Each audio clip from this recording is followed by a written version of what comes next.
il y a une synergie entre les différents piliers de la santé globale.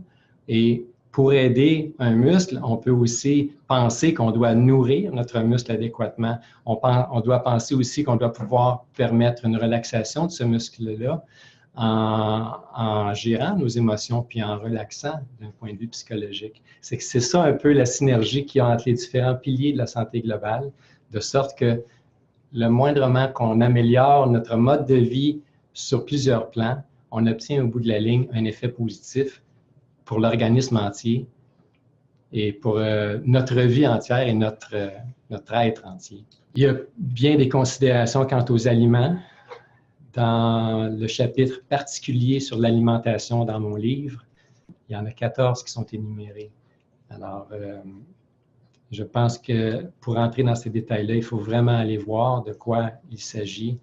De façon générale, un aliment sain sera un aliment que la nature a produit, pur et naturel, tel qu'elle peut les produire.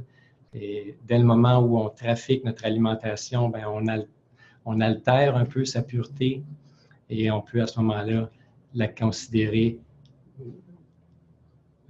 c'est-à-dire un aspect malsain à notre alimentation. Et ça, il y en a beaucoup. Quand on parle de malbouffe, il y a beaucoup d'éléments qui rentrent dans cette dimension-là.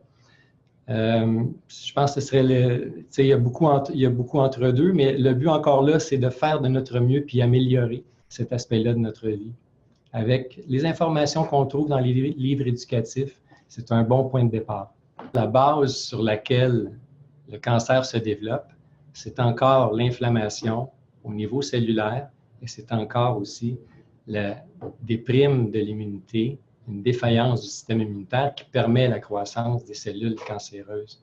Donc, comme pour toutes les maladies chroniques, le mode de vie, le stress de la vie qui s'accumule au fur et à mesure que notre vie accumule les années, crée un stress cellulaire, une inflammation, une déprime de l'immunité qui, à la longue, pave la voie à l'installation de toutes les maladies chroniques. Et le cancer n'est pas une exception. C'est le même phénomène à la base du cancer que pour les autres aussi. Il y a une synergie entre les trois aspects de la santé globale.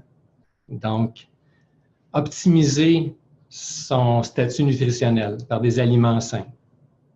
Et ensuite, avoir une pratique d'activité physique régulière et saine va avoir un effet positif aussi sur notre aspect psychologique.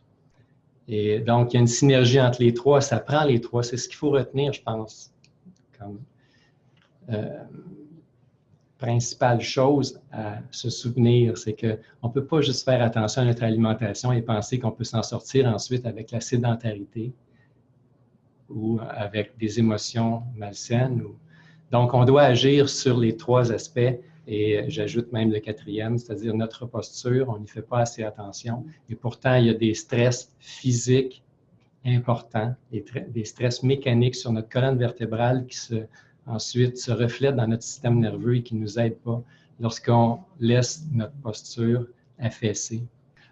C'est important de retenir qu'en santé globale, le stress est d'origine variable, d'origine multiple. Donc, on entend toujours stress d'un point de vue cellulaire.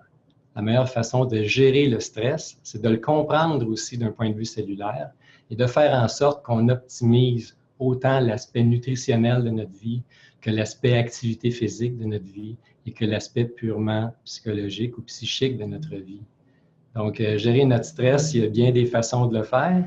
Il y a bien des trucs, il y a bien des moyens qui sont à notre disponibilité que révèle la science de la santé globale.